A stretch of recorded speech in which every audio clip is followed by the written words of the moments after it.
Hello everyone, welcome back to the Analyst by Vajiram and Ravi, dated 16th August 2025. Today again we will be discussing some important topics that has appeared in today's The Hindu and the Indian Express newspapers, which are very relevant for your examination. In the initial two articles, we have included two mains practice questions which will be highly useful for your upcoming examinations. So in the first topic, we'll try to understand the context and implications of major announcements done on Independence Day 2025. After that, in our second topic, we'll try to understand various dimensions of the big Diwali gift as announced by Honorable Prime Minister. That is next generation GST reforms. Then in our simplified section, we'll take up 5 articles and we will try to explain them in simplest language possible to enrich your understanding of the newspapers. Additionally, we have also incorporated some prelims pointers which is going to be very crucial for your upcoming prelims and mains examinations. So have a look on them also and stay tuned.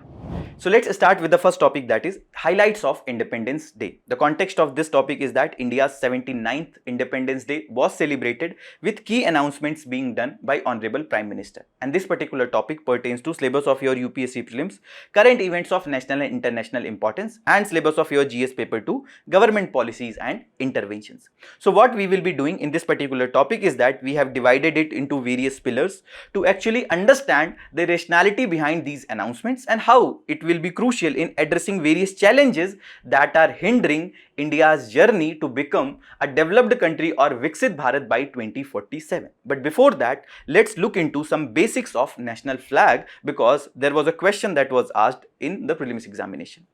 Also, on the Independence Day, once the Prime Minister reaches the Red Fort, the Prime Minister gets guard of honor, and after that the flag hoisting happens and then the national anthem is sung. After that, the Prime Minister gives his speech shaping or giving an idea about the future path that India will be following. And what is the difference between flag hoisting and flag unfurling? So, in the case of flag hoisting, the flag is brought from bottom to top. That signifies the creation of a new nation that happened on 15th August 1947. And it is done on Independence Day, and it is the Prime Minister of India who hoists the national flag. And it is done at Red Fort. Whereas, in the case of flag unfurling, the flag is already at the top and it is just opened up. And it is done on the Republic Day, and the President of India unfurls the national flag and it is unfurled at Kartavya Path. And actually this particular event defines the open era for country as a republic nation. Now, what is the legal framework that governs the flags in India?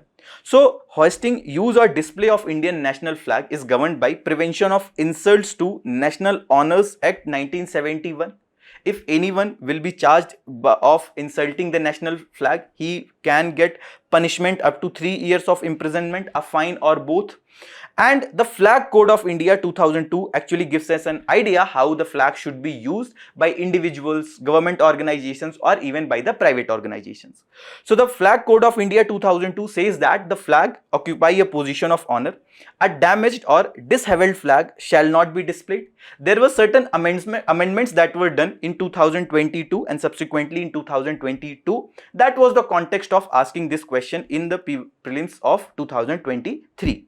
So after amendment of 2021, it allows polyester or machine made flag, and the amendment that was done in 2022 allows flag to be flown day and night, as well as the flag shall be rectangular in shape as per the Flag Code of India 2002.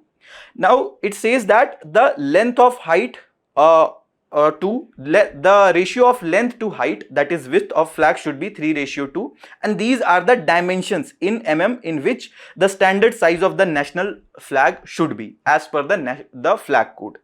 Also, an appropriate site should be chosen for the display. The flags of 450 into 300 mm size are intended for aircrafts on VVIP flights, and 225 into 150 mm size for motor cars, and 150 into 100 mm size for the table flags. Because this was one of the question where they have asked, one of the standard size of the national flag of India is 600 mm into 400 mm, and the ratio of length to height, that is width of flag, should be 3:2. So this second option was correct, but you will see the standard size 600 into 400 mm is not given in the flag code. That is the reason this first statement was incorrect, and the correct answer was D.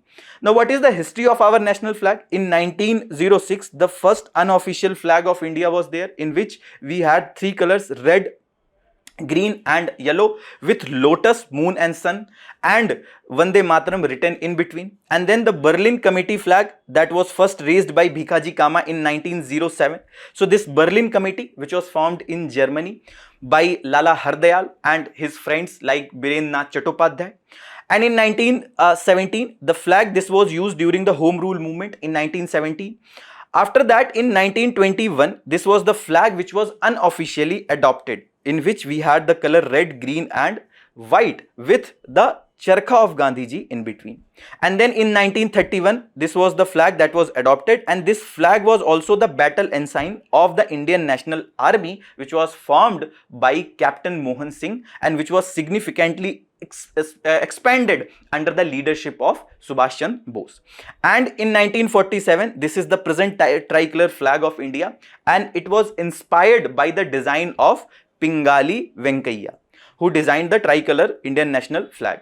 And this was a question that was in 2021 with reference to Madanpalli of Andhra Pradesh. Which one of the following statements is correct? The correct answer was here option C, that Rabindranath Tagore translated the national anthem from Bengali to English here. However, one of the option was related to Indian national flag. Obviously, in 2023, the context was the recent amendments that were done at that point of time. But again, when we say that some of the options which were earlier asked in the PYQs, that can also lead to some of the questions that might be asked in future. So some people can say that because there was a question related to national flag in one of the options, that also may be one of the reasons that UPSC asked another question related to national flag in year 2023. Now coming back to our discussions on the major announcements that was done. So the first major announcement was related to high-tech industrial growth, that India will be launching its first semiconductor chip by the end of this year. And the 6 semiconductor units are actually being built with 4 new ones already greenlit. And what are the various challenges that it will be addressing? That there is no domestic chip manufacturing as of now, and we are highly relied on the global supply chains with the key players like South Korea, Taiwan and China. With the global supply chain disruptions that happens, whether it was COVID-19, when the China went for a zero COVID policy where the strict lockdown measures, quarantine measures were announced, that led to the improper supply of these raw materials or these chips. And when we are heavily relied on these foreign players, whenever any kind of geopolitical complications that may arise in future, that can actually impact the supply. And chip is one of the key material which is used across different sectors, across different industry, whether it is automobile, whether it is the mobile manufacturing, or whether it is the renewable energy related sectors like solar PV module. And so when we are not self-dependent, we will be dependent on the foreign players, and that will also lead to an increased cost of these products, and that was visible by the rising electronic trade deficit. For example, India had a trade deficit of $85 billion in 2023-24. If you talk about the trade deficit that we have with the China, with majority of it being related to the electronics itself. Also, when we are not focusing on this semiconductor, we will be missing on high skilled job opportunities. But since the 6 semiconductor units were announced under the India Semiconductor Mission as well as various other initiatives like Semicon, the first AI based semiconductor fabrication unit was launched in Dholera in Gujarat, with various other units in Jewar, Uttar Pradesh and other in Assam. Various companies like Tata Tech and Kaynes Technologies are taking lead. So when these companies are taking lead, they will be ensuring that they are doing proper research and development and starting manufacturing. It will also give an opportunities to India's young population to get high skilled jobs, which will also ensure that they are getting properly paid. Also, it will reduce India's strategic vulnerability in critical sectors. Like when we will be dependent on the foreign players for the key components like chips, we might be susceptible to the cyber attacks that may happen in future, because some of the critical infrastructure like telecom, power, etc., when they will be using the foreign imported chips, we might be susceptible to these kind of attacks that might happen in future. But when we will be using our own products, our own materials, and we will be self-reliant, this will also reduce the vulnerability of India in critical sectors. The second important pillar is energy security, that India to increase the nuclear power capacity are almost by 10x by the year 2047, and India is commissioning 10 new nuclear reactors. Target is to increase the nuclear capacity more than 10-fold by the year 2047. Also, the private sector participation will be unlocked to accelerate the clean energy goals. As of now, we are overly dependent on the fossil fuels. For example, as per this data from Energy Statistics of India 2025, which is released by Ministry of Statistics and Program Implementation, that says that coal in the share of total energy production increased from 77% in financial year 23 to 79% in financial year 24. That means that still we are highly dependent on the fossil fuels. Plus the rising carbon emissions and the climate change impact, that with the carbon emissions increasing, which is also fueling the global increase in temperature. Also with the climate change impact that is being witnessed across various areas, like increased cases of droughts or incessant rainfall, that also impacts the agricultural productivity as well as food security of India. And the inconsistent energy across the rural and the remote areas. That also the Saubhagya scheme was launched, which ensured that 100% electricity connections. But still, the consistent supply is one of the major issues, especially in the states like Uttar Pradesh, where we have seen the reports of the various issues that people face in the monsoon months, that there are villages who do not get proper supply. So once we will be expanding in the nuclear arena, we can also ensure that there will be consistent supply. Also, the high import bill due to oil and gas dependency. For example, India's import bill was around 200 billion in financial year 23, and around 85% of oil and gas needs are being met by the imports itself. And with the currency depreciation risk that is involved, the case of imported inflation is also witnessed. Why? Because when the currency depreciate out of various structural issues or the various geopolitical issues, we will have to pay an extra cost for the imports that we are doing. And in that case, when the cost of import is increasing, whatever the fuel that is being used in transportation or various other sectors, that cost will also be increasing, and that will be passed on to ultimate consumers, which will also lead to high inflation. That is the case of imported inflation. Also, the underutilization of India's nuclear tech potential. This is again one of the issues that might be addressed with this announcement. India's first nuclear power plant was commissioned way back in 1969 in Tarapur. But still, because this was one of the restrictive industry and there was lack of proper private sector participation, we could not achieve its full potential. That is visible in this data also, that if you look into the energy mix, that is source wise electricity installed capacity by 30th June 2025, this is the data from Niti Aayog. Out of total installed capacity of 485 gigawatt, the contribution of nuclear is only 1.81%, whereas the contribution of coal is 45.65%. When we look into this source wise electricity generation, then out of total 473 billing unit, the nuclear's contribution is 3.08% and coal is still 70.34%. And as of now, there are 22 nuclear power plants which are operational in India across different states like Rajasthan, Gujarat, Maharashtra, Karnataka, Tamil Nadu and Uttar Pradesh. And the next major pillar is the taxation, that the next generation GST reforms were launched, and this will be a Diwali gift, and this topic we will be covering comprehensively in our second topic. And under this, the GST rates will be lowered on the essential goods. We will be also reducing various slabs. As of now, there are 4-5 slabs which we will be rationalizing. And the tax relief measures for MSME and small vendors, that will be also boosting the local businesses. As of now, the challenges that are there, for example, high cost of living due to high GST on essential items which are kept under 18% or 28%. Which leads to an increased cost of these products, and people find it less affordable, and that is the reason the consumption expenditure also gets reduced, which is also visible from this household expenditure consumption survey, under which you will see that if you compare it with the 2022-23 data to 23-24 data, the consumption has remained more or less stagnant.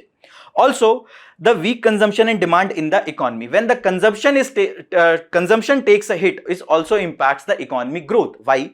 Because you know that when we talk about the GDP, it is the total monetary value of all the goods and services that are produced in the domestic territory during a particular financial year, and it is calculated based on three methods. One is the value added method, one is the income method, and third is the expenditure method. In India, NSO calculates GDP based on value added method and the expenditure method. In expenditure method, we have the household consumption expenditure, private investment, then the government expenditure plus net of exports. When we talk about the household consumption expenditure, this is one of the important component of the GDP. When the consumption expenditure declines, it will be also impacting our GDP growth rate. And when there will be high GST, then people will not find it affordable to buy various goods and services, and the consumption expenditure will also take a hit, which will be also impacting our GDP growth rate. And that is if you look into this distribution in percentage of GDP by expenditure type, in India 60.3% is the private consumption's contribution itself, and that as compared to China, where it is only 39.1%, and the private investment contributes in India 30.8%. In China it is 41.3%. So in India, the 140 billion population, the consumption demand, this huge consumer base is one of the fueling factor for our GDP growth rate. When it will take a hit, it will also impact our GDP growth rate. Also, the complex tax structure also causes the compliance issues with the companies, that they find it very difficult to file the returns on time as well as to comply with them. Also, heavy tax burden on informal and small businesses, that they doesn't find proper time to grow properly, and regressive taxation affecting the low income groups unfairly. For example, if there is a product like, let's suppose, matchbox is there, which is kept under any one particular slab. Now this particular price will be paid by everyone, whether he is earning 100 rupees or whether he is earning 100 lakh crore rupees. So that means that this taxation is regressive in nature, that poor is paying more out of the total income that he or she is having as compared to a wealthy person who is giving a very less percentage of his total income. As well as with the complex tax structure, it also impacts the ease of doing business, and that is the reason to address all these issues this announcement was done. Also, the next important pillar is economic growth and the governance, that there will be a reform task force to be formed. That task force will be driving governance and economic reforms for the high growth and focus on cutting red tape and improving the ease of doing business. As of now, the ease of doing business report, which is released by the World Bank, the last released report, India had a rank of 63.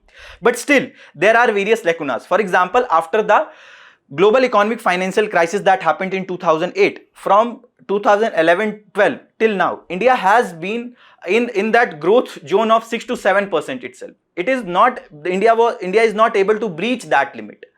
And compared to that, before 2008, India was witnessing a much higher growth rate. And what was the challenges? Because excessive bureaucracy and red tapeism is there, which is leading to slow and uneven economic growth.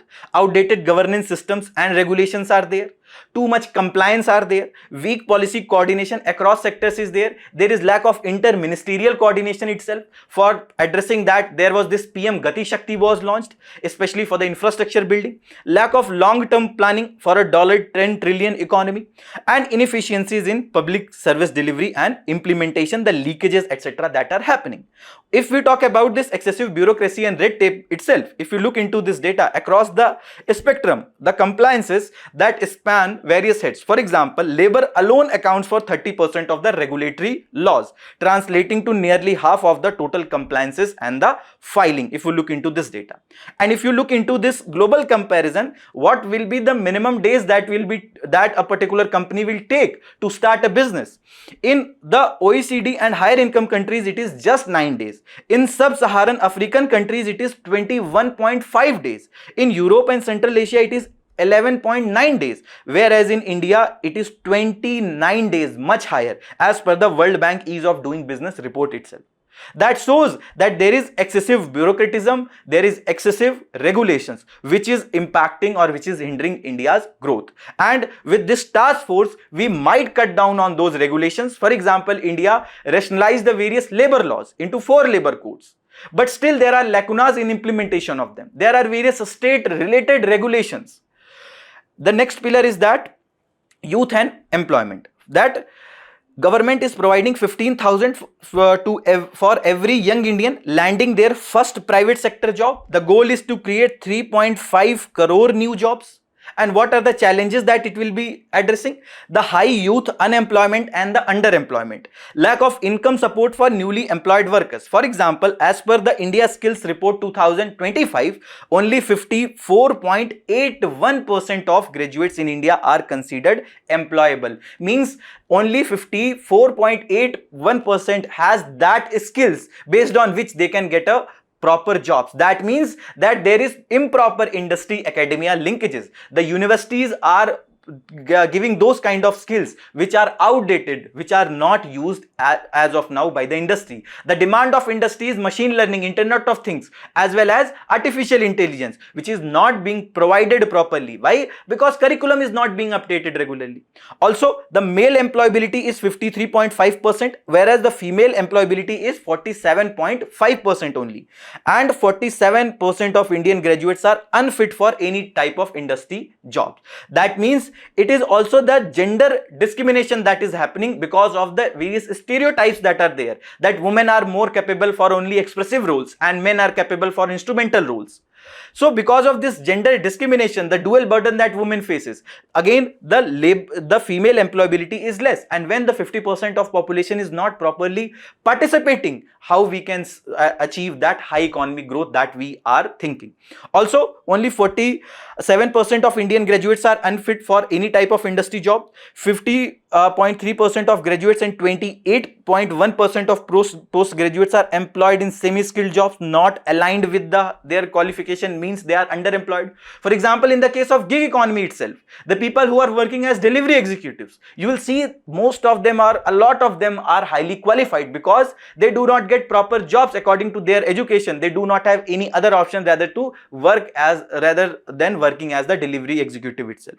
Also, to address this, on 1st July itself, Cabinet cleared this employment linked incentive scheme, which will be enhancing job creation, employability and social security across sectors, under which part A is incentives to first time employees, where the first timers to get 1 month wage up to 15,000 in 2 installments, and under part B, support to establishment with focus on manufacturing sectors, and incentives will be given to employers up to 3,000 per month for 2 years for each additional employee and up to 4 years for manufacturing sector. What are the benefits that it will be serving? The first of all, job creation will increase. Second, the jobs will be in the formal sectors, that there will be income security, there will be lack of proper social security, as well as people will be getting proper jobs according to their qualifications. Also, the various other challenges that this particular announcement will address, that the weak formal job creation is there, especially for the freshers, and this is also further aggravated by the recent events like TCS laid off more than 12,000 people.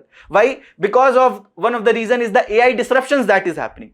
So if the people or the new graduates are not well versed with the AI, how to use that, how to use ChatGPT for our welfare, how we can make better codes out with the help of ChatGPT or various other AI modules, or how we can find bugs, until unless they will be training themselves for them, it will be very difficult for them to get proper jobs. Also, the rural to urban migration pressure due to lack of local jobs. Some of the states in North India, I will not take any name because last year I took one name, some persons were offended. So especially some states in the North India, you see that there is high rural to urban migration. The urban centers like Delhi and Mumbai. Why? Because there is lack of proper jobs in rural areas. People are more or less employed in agriculture sector itself. So if there will be proper jobs and the employers are also getting incentives, they may also go for creating additional jobs. They may also go for creating more investment in the economy, which may create jobs at the various locations itself, various areas which are witnessing the out migration, and the low labor force participation among the youth. This data we have already seen. Next is the demography and the migration, that is shielding Bharat from infiltration. That PM warns of demographic changes from infiltration and illegal migration in border areas that impacts national security and the livelihoods. For example, the Rohingya, the migration that happened or the infiltration that happened, although they were persecuted, but there has been various reports that there has been various law and order situations because of their infiltration. And there has been various other infiltration related issues, especially in the northeastern states, where there were some reports which said that these people who infiltrated is also leading to various chaos that we are witnessing in Manipur. That is one of the reasons that has been said by various reports. Also, when too much people are coming in Indian borders, in Indian states, that they are also using the resources which were earlier kept for Indian people, only Indian citizens itself. So that impacts the livelihoods of the people, that the local people who could have got the jobs that were earlier available, that jobs are being taken by the people who are migrating or who are illegally infiltrating in India. The challenges of illegal migration and infiltration in border areas, the demographic imbalance that impacts the national security, that affects the national security, whether the law and order situation that are witnessed, and it also creates threats to unity and social cohesion, that the social disruptions we witness, the violence that we witness, and the safeguarding rights of genuine Indian citizens. This is again, this particular announcement will help in safeguarding rights of genuine Indian citizens. To address this infiltration and across borders, India launched various initiatives like bold QRT was there, border fencing is being done, vibrant village program was launched to actually develop infrastructure across borders. And then the next pillar is the marine resources, that energy independence to power unhindered growth, that a large chunk of our budget goes to importing fuel. One of the example that we have earlier seen, that it is around $200 billion itself. Goal is to free India from energy dependence. National deep water exploration mission launched to find oil and gas reserves under the sea. When we will have these offshore reserves, we will not be dependent on importing these fuels. So various challenges like heavy reliance on imported petrol, diesel and gas, large budget outflows that we witness due to energy imports, underutilization of the territorial waters that we have, as well as the need for the diversification in renewable energy sources like solar, hydrogen, hydro, and it will also ensure the sustainable and secure energy supply for the future. So this announcement will actually ensure the sustainable and secure energy supply for future. Also under this deep ocean water mission that was launched earlier with an estimated cost of 4,077 crore for a period of 21-26, the goal was to explore deep ocean for resources, develop deep sea technologies for sustainable use of resources. Under this itself, this MUTS 6000 was one of the launch vehicle. It was one of the vehicle which was launched, designed to dive into a depth of 6,000 meter, and it will carry 3 people, 1 pilot and 2 scientists to actually explore the sea bed. Also, the next pillar is Atmanirbhar Bharat in defense. In last few months, we have witnessed why it is important to focus on defense. After the Pahalgam attack happened, India launched Operation Sindoor, and India targeted various terrorist sites, and after that, the Pakistan also retaliated. In that particular case, India's robust air defense system actually helped us in ensuring that our vital critical infrastructure as well as civilian population remains safe. That is the reason the Sudarshan Chakra, India's next generation defense shield, is being launched, is announced. By 2035, every critical site from hospital to railways, temple to military hubs to be under an unbreachable tech-driven security covered, which is inspired from Lord Krishna's Sudarshan Chakra. This will be a completely indigenous weapon system. It will neutralize enemy attacks and strike back with greater force. It will predict future threats with advanced AI-led strategy. It will also deliver precision target action and return safely. For example, one of the important air defense system was S-400 that India have, but again S-400 is imported from Russia. Once we will be self-dependent in this air defense shield, we can also export to various other countries. For example, India started exporting BrahMos to Philippines. Also, made in India jet engines. This is one of the challenge that was given by Honorable Prime Minister to young scientists, that just like we have made vaccines during COVID-19, UPI for the digital payments, we should also build our own jet engines too for our jets, and the scientists and youths should take this particular thing, that is building jet engine, as a challenge itself. But India had already one of the Kaveri engine, which was developed by gas turbine research establishment under the DRDO, and it was started way back in 1980s itself, and this was mainly to power the LCA Tejas Mark 1, which currently being developed by HAL. But issue it faced was setbacks. It could not deliver on time, and it was decertified for that LCA, light combat aircraft, and later it was repurposed for some of the UAVs. That in 2016 the revival of this Kaveri engine happened with Safran, which is a France company, for technical support, and as of now it provides thrust up to 49 to 51 kN, and it is suitable for some of the UAVs like Ghatak, but it is not, it was not able to produce that much of thrust which can power any of the jet engines. And since India has also launched the 5th generation air AMCA, that is the MBCS, the 5th generation aircraft, advanced multi-combat aircraft, which will be a stealth fighter jet, which will make it less visible to radar.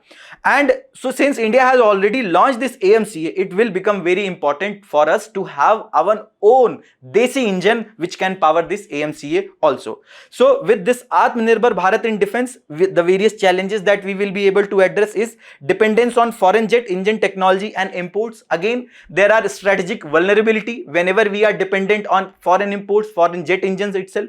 Lack of domestic capabilities in advanced aerospace manufacturing. This is one of the sector whose potential we are not able to reap properly. Strategic vulnerability to defense and aviation sector. In time of crisis, what will happen to these kind of equipments that or the engines that we are taking from foreign, whether that country will support us or not.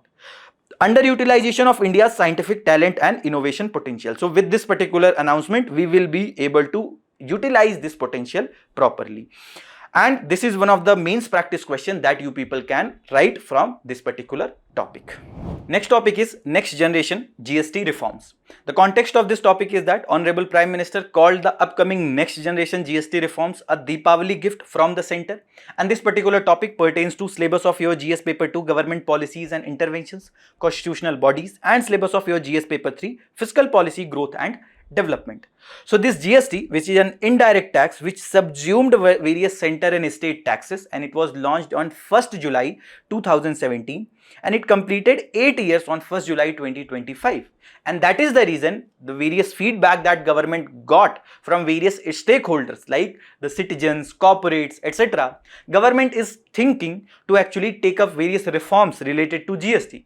One of the reform is that to rationalize the GST slabs that are there. So why this particular topic is very important? Because there has been various PYQs in the mains examination as well as in the prelims examination that are asked. For example, in 2020 itself, in 2019, 17 and 13, there were questions related to GST in the mains examination. So the various government sources said that Finance Ministry is thinking to unveil a 3-pillar blueprint for next generation reforms. And this will be focusing on fixing the structural issues, rate cuts, as well as that will lead to ease of living, that better compliance, as well as easing burden on the citizens, that they will have to pay less taxes, and that will also help in giving more income, more disposable income to these people, because they will have more money in their hand out of the lower cost that a particular product will have because of the reduced tax on that product. Also, the center is proposing correction of inverted duty structure to boost value addition. In the case of inverted duty structure, the raw material is taxed much higher as compared to the finished product. That was one of the case in the solar PV modules. Then the classification disputes under the GST set for the resolution in the reform push, that any particular product in which particular slab will it be coming, that is one of the dispute that keeps arising itself. That will be one of the agenda. Also, the government is proposing rate rationalizing. Their move will be towards the 2 slab structure, that government can go away with 12% and 18%. Also, it aimed to cut tax on common and aspirational goods, the daily use goods that we people use. Also, automated refunds without any structural issues, technical issues, like the server of the GST portal some times gets into various issues. Also, pre-filled returns proposed to ease GST compliances, that the corporates or the companies find it much easier to fill because there will be pre-filled information. GST reform plan is sent for the group of ministers, and the GST Council will be deliberating in the upcoming meeting, because GST Council is the highest decision making authority which has the presence of both center and the state governments. Also, center is reaffirming commitment to simple, stable and transparent GST system.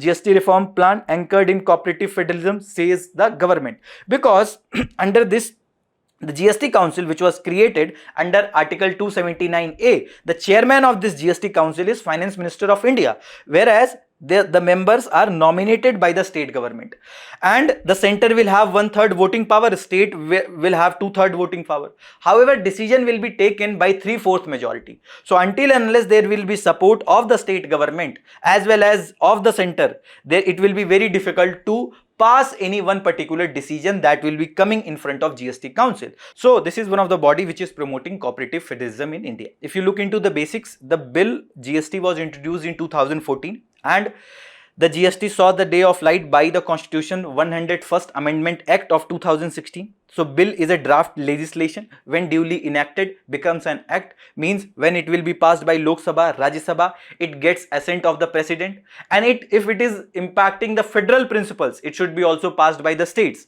When it will be following all these process, this will become an act. Under this GST, we have the central GST, CGST, as state GST and integrated GST.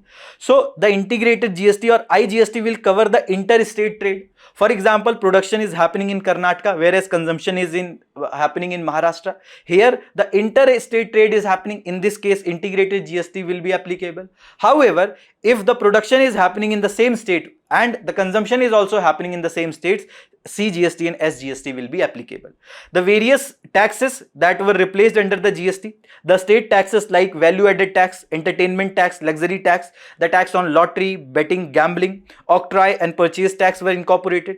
The central taxes, the central excise duty which was applicable on the manufacturing of various goods, additional excise duty, additional custom duty, special additional duty of customs, service taxes and the excise duty levied under the medicinal and toiletry preparation, all these were subsumed. And what are the major features of the GST? That it is applicable on the supply side, that it is applicable on the supply of various goods and services. Earlier there were various nomenclature that were used: manufacture of the product, sale of the product, or the service that is being provided. Whereas now in the GST it is the supply. Whether any person who is giving any service, like someone is editing any video, the video editing service is being provided, that will again be categorized under the supply. Or the manufacturing is happening, that will also become under the supply. Or even the barter that is happening, that will be also categorized as the supply itself. Also, it is destination based taxation, that taxation is being levied or tax is being levied at the same place where the tax is actually being consumed.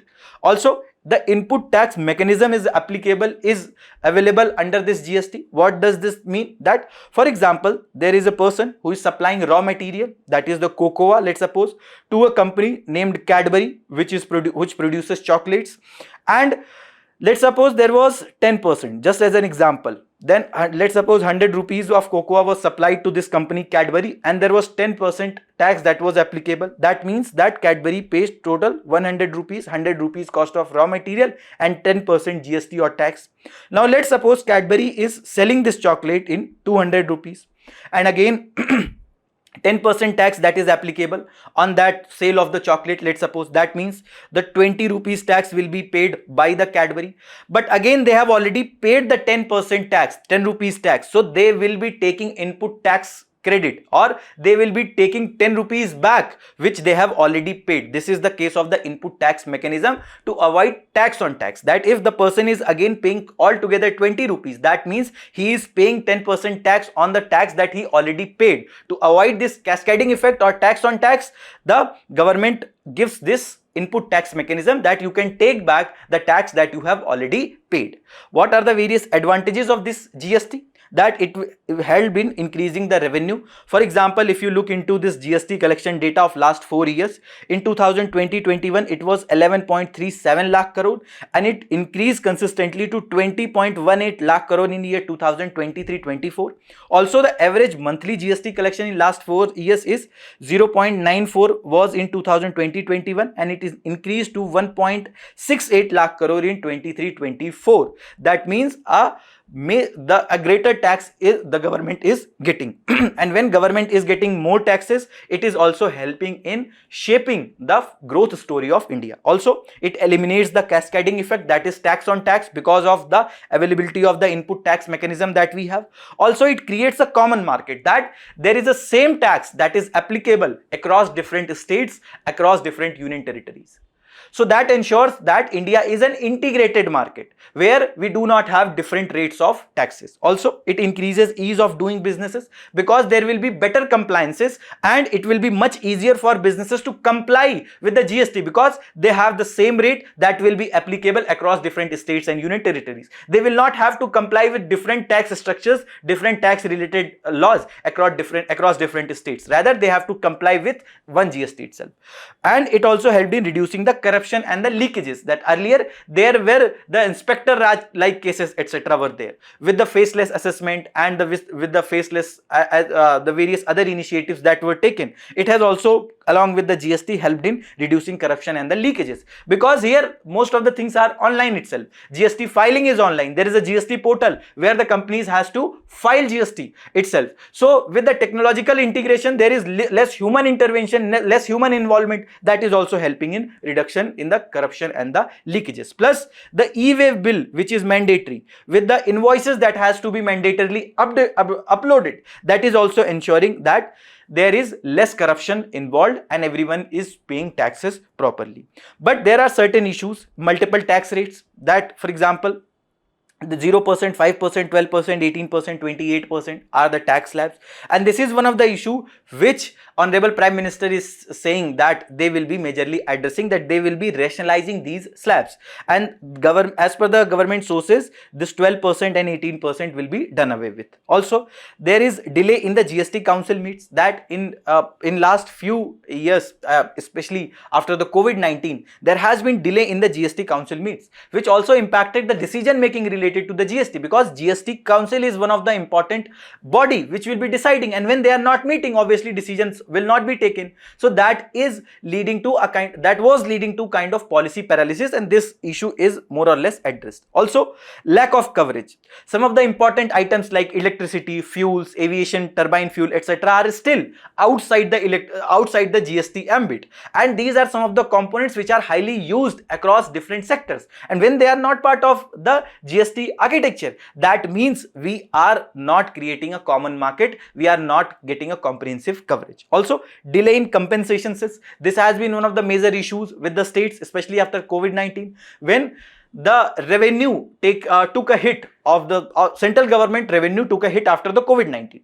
Now, central government did not have proper money to actually give the compensation sets which was promised by the central government for the mismatch or for the less revenue that the state governments will be getting after implementation of the GST. But when the government did not have sufficient fund, especially due to the less economic activity which was taking place or the supply chain disruptions which happened after the COVID-19 came, the central government find it difficult to give compensation cess on time. However, more or less this has been again already addressed. Also, the technical issues, the issues related to server, delay in the input tax credit, as well as delay in filing, etc. were some of the technical issues which are plaguing the GST as of now. Now, with this multiple tax rates, again, one of the major issue is obviously the high cost that people are paying for a particular product and the difficulty in the compliance for the companies. For example, if we talk about any basic item itself, like let's suppose popcorn is there, with regard to the salted popcorn, the popcorn with caramel, the plain popcorn, it attracts different GST rates. So it becomes really difficult for company to comply with these kind of different GST slabs, as well as it also leads to lot of confusions for the companies. So what should be done? What should be the way forward? First important is prudent rate rationalization, as already announced, because India is one of the 5 countries out of more than 100 countries which has a GST like tax structure, which is having such kind of tax slabs, so much of tax slabs. And again, we have already seen the issues of the tax compliances, high burden of taxes on the common citizens. So with the rate rationalization, which is need of the hour, we'll be able to address these issues. Common man will have more freedom to spend, they will have more money in their pocket for the spending. Also, inclusion of the excluded items. As of now, these items like electricity, which are out of the GST ambit, so there are certain items where states apply the taxes, like the taxes on the alcohol for the human consumption. Now states has an apprehension that if these products will be included in the GST, the revenue of the states can take a hit. So until and unless states will be provided an assurance that the government will be compensating for, the central government will be compensating for the loss of revenue that state might face if these excluded items will be included, states will not be comfortable to support the inclusion idea of these excluded items. Also, system simplification, the timely dispute resolutions. As of now, the GST tribunal or the appellate tribunal take too much time to actually decide on any matter. Again, that impacts the ease of doing businesses, as well as the money that can be utilized for the functioning of the company is stuck in that dispute itself. So the system needs to be simplified, timely refund should be credited, as well as the timely dispute resolution should happen. Also, the rationalization of the exemptions. As of now, various exemptions are provided to various companies, which ensures or which leads to less tax revenue to the central government as well as to the state governments. That can be rationalized to ensure that government is having better taxes, more taxes. Also, better revenue sharing with the panchayats and municipalities can be food for thought, because it is the panchayats and the municipalities which are the actual bodies which are implementing various plans on ground. For example, the Manrega scheme is there. Who is implementing? It is the panchayats which is helping in implementing that Manrega scheme. So if the panchayats and the municipalities will have more funds in their hand, they are better equipped. They also understand in a better manner what is the need of that particular panchayat, what is the need of that urban local bodies, in what areas the funds should be spended. So in that bottom to top approach will be effective if these panchayats and the urban local bodies will have more money in their hands. This is a mains practice question that you people can write from this particular topic. Next topic is to count everyone in. This is related to your GS paper 2, judiciary, elections, constitutional bodies, transparency and accountability. And this is related to your Indian Express page number 8. This is written by Mr. Alok Prasanna Kumar, who is the co-founder of Vidhi's Center for Legal Policy. Now, what he is saying, that he said that the Supreme Court in various judgments has given various directions which has helped in taking various corrective steps by the Election Commission of India with regard to the various decisions of the Election Commission, especially the inclusion or the exclusion in the electoral rolls. So the writer is saying that the recent order has said that which was with regard to the special intensive revision, and the case was the ADR or the Association for the Democratic Reforms versus Election Commission of India 2025. Here the Supreme Court gave directions to the Election Commission of India to make the draft electoral roll, which was finalized under the special intensive revision, to be more accessible and searchable, giving the excluded voter reason for their exclusion so that they can challenge the decision of the Election Commission of India. Also, the writer is drawing a parallel between the recent judgment and the Lal Babu Hussain versus Electoral Registration Officer 1995, in which certain voters were declared non-citizens and the Supreme Court directed them to follow a fresh, transparent and fair process with regard to the voters it had genuine reasons to believe were not citizens. Why? Because it is always the poor people who are more impacted whenever these kind of exercises are announced. Why? Because it is the poor people who migrates from one place to another place, who find it very difficult to ensure that they are keeping all the documents safely. In the case of Bihar itself, every year floods come, Kosi floods, where people migrates or gets displaced from one place to another place. And it becomes very difficult to ensure whenever they are displacing or whenever they are migrating from one place to another person, they are also keeping their documents. And once they do not have proper documents, obviously their names will be excluded from these kind of exercises like SIR. Also, the RPA 1950 and registration of electoral rules 1960 made to implement the act do not contain the word special intensive revision. The only mention is the summary revision, which happens regularly, especially before the elections, or an intensive revision which happens rarely, or a mix of two necessary in special circumstances. So that means that SIR is not mentioned, is not properly legally backed by any law or rule of the land. Also, the official justification for this exercise is need to remove the non-citizen from the electoral roll. However, it has now shifted the burden of proof onto the citizens to prove their citizenship itself. Also, it has disregarded its own electoral roll prepared after people have declared that they are citizen after the 2003 electoral roll were framed. Also, ECI has given a limited list of documents that it will accept as a proof of citizenship. Crucially, the Aadhaar card and electoral ID cards which are issued by the Election Commission of India itself are not considered acceptable evidence to be included to ensure that the people's names are included in the SIR itself. And something similar happened in 1994 also in Delhi and Mumbai, where the non-citizens were excluded, and even the ration cards, which was perhaps the most widely held proof of identity, were not accepted by the ECI until it was pushed to do so by the Bombay High Court, and those affected in Delhi approached the Supreme Court directly, and in this particular judgment, Supreme Court said to give a proper, fresh, transparent and fair process for the inclusion of their names. Also, in 1995 judgment, 3-judge bench of Supreme Court set aside the instructions of ECI and directed that no one should be required to prove their citizenship unless ECI had credible material to show that they were not citizens. Also, that the Supreme Court this order that was given will test the truth of the ECI claims that there are certain non-citizens whom we want to exclude. But the key point is took the Supreme Court to push the ECI to follow the most basic principle of natural justice for any of the decisions that they are taking in future, that people should be given ample opportunity to be heard. There should not be any discrimination. All these principles of natural justice should be properly followed. Also, the writer is saying that Election Commission of India and Supreme Court has been one of the institutional bona fide, that Supreme Court in its judicial order has helped push forward some of the key Election Commission of India proposals. For example, Election Commission of India wanted to address the criminalization that was actually highlighted, that was one of the judgment that was given to address that criminalization. One of the judgment was given by the Supreme Court of India itself.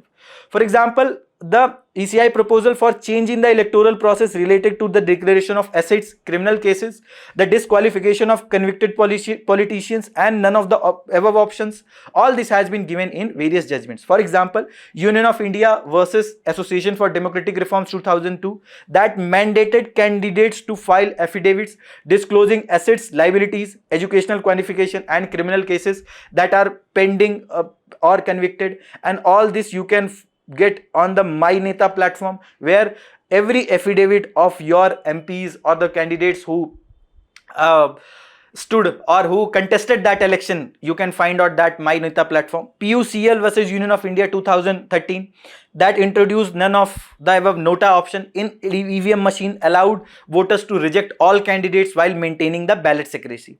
In Lily Thomas versus Union of India 2013, the section 8 subclause 4 of RPA was held unconstitutional because it was against Article 14, and here the convicted legislatures sentenced for more than 2-year imprisonment are immediately disqualified even if their appeals are pending in the higher courts.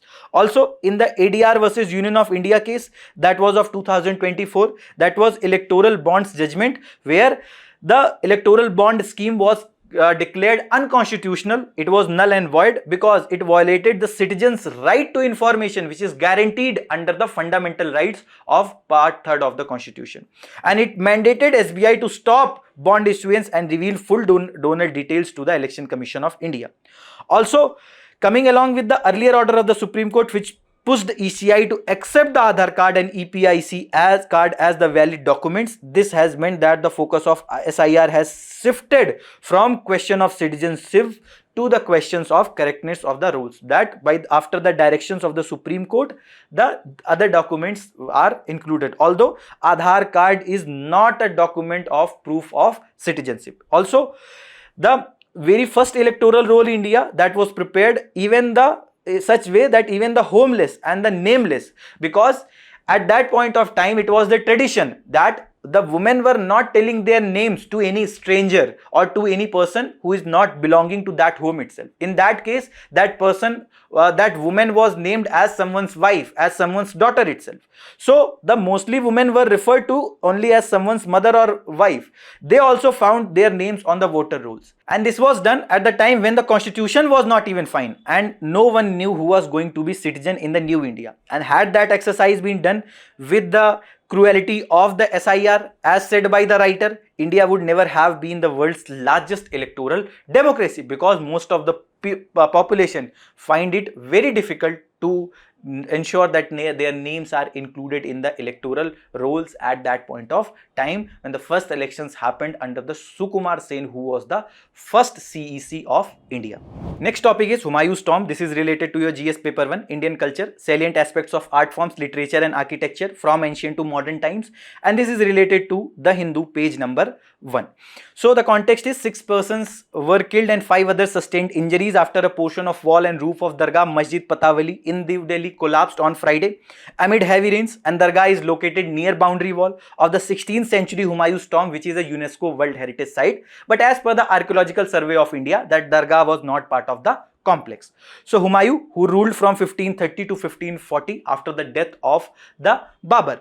Since Mughals didn't follow the primogeniture, rather they were following the co-parcenary, and that is the reason Humayun fought wars with his brothers Kamran, Hindal, Aksari, etc. and after defeating them, he took up the throne.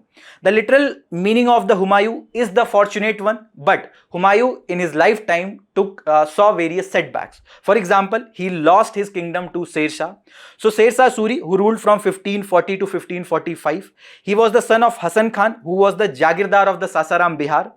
In Baburnama itself, the Babur said that the Farid Khan or the Sher Shah Suri is one of the smart and capable nobles, but still Humayun didn't focus much what the Babur said. The Sher Shah Suri also took up the title Hajrat-e-Ala. In 1539, the Sher Shah took up Lakhnauti, Varanasi and Jaunpur, and ultimately he defeated Humayun in Battle of Chausa 1539 and Battle of Kannauj, which was one of the decisive victory of Sher Shah against Humayun in 1540. Humayun fled to Persia and took refuge there. However, after the death of Sher Shah Suri in 1555 in Battle of Machiwara, where the Humayun won and ultimately again took the throne in Delhi. However, after falling from the stairs of the library, Humayun lost his life. That is again a case of an unfortunate incident. Also, when the Humayun came back to Delhi after remaining in exile for more than 14 years, Abul Fazl in Ain-e-Akbari compared it with the comeback of Lord Ram from Sri Lanka ultimately to Ayodhya. Also, this Humayun's tomb, which was built in 1569 to 70 by Biga Begum, who was the widow of, who was the wife of Humayun. Also, she was called as Haji Begum, and the Humayun's tomb was designed by Miraq Mirza Ghiath at a cost of around 1.5 million rupees, and it is set in a Charbagh garden with pools and channels. So this is the Charbagh garden. You can see there are pools and there are channels, pathways, and this is the Humayun's tomb main complex. And also main entrance is on south, secondary on west, pavilion is on east, and the in the north side, the bath is there. Also, tomb stand on the high terraced platform with arched cell along with the waist, and it is one of the major example of Mughal garden tomb architecture. It introduced the Char Bagh layout because whatever the architecture Mughal architecture was, they tried to remain in connect with the nature. That is the reason you will see the use of jali for proper airflow. You will see the use of the Char Bagh style of the garden so that there is proper greenery. Also, the causeways, water channels are there. Also, the double dome structures with which were flanked by the kiosk were also followed. Also, this Humayun's tomb area is called as the necropolis of the Mughals because the tomb houses around 150 graves of Mughal royals, and that is the reason it was called as the Mughal necropolis. Also, this is the picture of the Humayun's tomb. This is the double dome. This is the decorative pillars kiosk. This is the influence of the Indian architecture. Also, it used red sandstones along with this white marble borders were used, and you can see the large octagonal chambers on first as well as on the second floor, as well as the large garden in the Char Bagh style. Also, that you can see this is again in the octagonal chambers that we were discussing. Along with this, there is this jali work to ensure proper air flow. Next topic is civil and criminal cases. This is related to your GS paper 2 judiciary, and this has appeared in today's Indian Express page number 14. So in last few years, we have witnessed the criminalization of the civil cases. Why that is happening? Because generally the disposal rate or the time that takes to dispose a criminal case is much less as compared to the civil suits. In that case, there has been various instances where there has been constant push to show a civil suit as a criminal case. That is the reason. So in the last 2 weeks, Supreme Court has twice intervened in the cases in which high courts allowed criminal proceedings to continue in what were essentially the civil disputes. And one of the bench set aside a Rajasthan High Court order that had denied the pre-arrest bail to a couple in a case involving an unpaid sum of plywood consignment. And there is no question of criminal breach of trust once there is sale of transaction. There is a settled position of law. This was said by the Justice Pardiwala. Also, the same bench stripped a judge of Allahabad High Court of his criminal roster, allowing the criminal proceeding in a case of unpaid business transaction. Both these cases were civil suits but taken up as a criminal matter. So, civil and criminal law differ in terms of their purpose, parties involved, and the procedure. Civil law is designed to resolve the disputes between private individuals or organizations, and they are known as suits. Typically involve disagreements over the rights and duties of the parties to the case towards each other. And goal is not to punish but to provide a remedy to the parties. In the civil cases, it includes property disputes, contract breaches, family matters, etc. And in a civil suit, the person who files the case is called as plaintiff, and the person against whom it is filed is called as the defendant. In the criminal cases, it deals with acts that are considered offense against the state or the society as a whole. For example, if murder is happening, rape is happening, that is considered as offense against the state or society as a whole. The objective is to punish to that offender so that that can create the deterrence in the society, and that can deter others from committing same crime in future. Also, the state represented by a prosecutor initiates a criminal proceedings against the accused, and if found guilty, the accused can face penalties ranging from fines, imprisonment, and even death. The key distinction between the civil and criminal case is that with regard to the burden of proof, in civil case it is the plaintiff that must prove their case on an preponderance of probabilities, meaning their version of evidence is more likely to be true than the defendant's. In a criminal case, the prosecution has the much higher burden to prove the person guilty beyond, and they have to ensure that they are proving the person guilty of an crime beyond the reasonable doubt. As of August 14, 2025, 70.17% of criminal trials were disposed of within a year, while 37.91% of civil suits were resolved in the same time frame. You can see the civil suits take much greater time as compared to the criminal cases. That is one of the reason we are witnessing the criminalization of the civil suits. And especially in the criminal cases, there is threat to life and liberty involved, whereas in the case of civil suits there is no as such case. Also in the civil suits it take an average 4.91 years for the disposal. Execution petitions filed to enforce a court order in civil cases take about 3.97 years actually to conclude. This is also the differences in a table form between the civil suits and the criminal cases. So the less time that is generally witnessed in the criminal cases is one of the reasons why we are witnessing the criminalization of the civil suits. Next topic is that why Maharashtra's small marginal farmers are rejoicing over UK FTA. This is related to your GS paper 3, trade agreements, agriculture, and it has appeared in today's The Hindu, page number 11. So the Hindu is writing that several farmers in Nasik district, which is one of the good producers of the grapes, are very happy. Why? Because with the India-UK FTA, free trade agreement that was signed, these grapes will be subjected to less taxes in UK market, and that will make them more competitive as compared to various other global peers, and that can lead to better income to these farmers as well as their standard of living will be improved. Also, it is going to be very crucial in the case where the contribution of agriculture is around 16.1% in GDP, whereas 46.1% is the employment contribution of the agriculture sector. So if we will actually promote, or we will be able to export our products at much better rate as compared to what we are doing as of now, it will be beneficial, it will be very good for the agriculture as sector as well as for the farmers. Also in India, 86% of farmers are small and marginal farmer with an per capita land holding of around 1.08 hectare. So in that particular case, and this is the data of 2015-16 agri census, so when the farmers has such a less land, in that case the collective farming which is being witnessed in the case of the grape farming in the Nasik districts becomes very crucial, where the people also helps each other, they also pool their resources, the capital related as well as the input related needs are properly filled. Also there are certain companies which are like Sahadri farms which are directly directly buying from these farmers at a much better rate. They are processing that, they are exporting that, and with that they are also passing on these better rates to the actual farmers.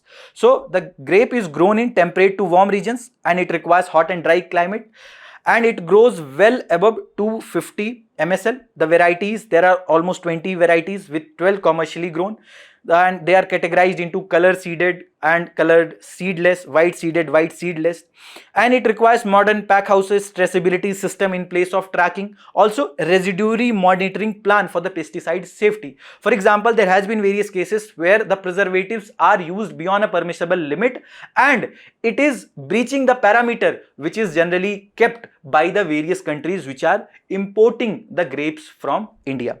Also major producers in India are Maharashtra, which produces around 67%, Karnataka, which produces 28%, and Tamil Nadu and the Mizoram are there. Major export destination in 2023-24 are Netherlands, UK, UAE, Russia and Bangladesh. If you talk about the specific varieties, it is the Thompson seedless variety which has an area share of 78.96% and 79.12% in the production share. Area under cultivation in financial year 24 is 175.93 thousand hectare. Also the export volume in financial year 24 in metric ton was 3,43,982 and in million dollar it was $417.07 million exported value in financial year 24. Next topic is marginal cost of lending rates. This is related to your GS paper 3, banking sector and NBFCs, and this has appeared in today's Indian Express, page number 15. So the public sector lenders including SBI, Bank of Baroda, Indian Overseas Bank have reduced marginal cost of funds based lending rates by up to 35 basis points across various tenors, and reduction follows a cumulative reduction of 100 basis points in the repo rate to 5.5% from 6.5% earlier. And when the Monetary Policy Committee is actually cutting the repo rate or the policy rate, they are also expecting that these banks will be cutting the rates so that the reduction in the repo rates can be also passed on to the ultimate consumers, that in the form of lower EMIs, in the form of the cheaper home loans, etc. And that is the reason the RBI as SBI or as well as BOB and various other lenders has gone for a rate cut. What exactly is the MCLR? It is the minimum interest rate below which banks cannot lend except in a specified RBI approved cases. So this MCLR acts as an internal benchmark for setting the lending rates. At what rate the bank should lend for the personal loans, for the housing loans, car loans, etc. And it is based on the marginal cost of funds, that the cost of arranging an additional rupee for the lending, that at what amount the banks are getting funds from the RBI. Also, it was introduced by RBI effective from April 1, 2016, replacing the earlier base rate system which was followed. From April 1 to 18, base rate loans were also proposed to be linked to this MCLR, that marginal cost of lending rates, that whatever the extra money that the particular bank is getting, marginal funds, extra rupee that he got at a lesser rate as compared to the earlier what he was getting at higher rate. So if he is getting at lesser rate, then he should be also passing on to the ultimate consumer at lesser rates. Also, it is proposed for better monetary policy transmission, that whenever the RBI is reducing the rate, that is also transmitting to the lower lending rates to the ultimate consumers, and it applies to all rupee loans sanctioned or renewed after April 1, 2016. Also, the external benchmark lending rates also, which acts as an external benchmark for setting up lending rates, and it is linked to any external benchmarks like repo rate, Government of India 3 months treasury bill yield, Government of India 6 month treasury bill yield, or any other benchmark market interest rate that is published by the FBIL. When we will add that with the cost of the CRR, cost of funds, operating cost of the banks, profit margin of the bank or the spread of the banks, that will be the bank's lending rate. That is the rate at which they will be lending to the ultimate consumers. That is all from today's analyst. Thank you very much. All the very best. Keep studying.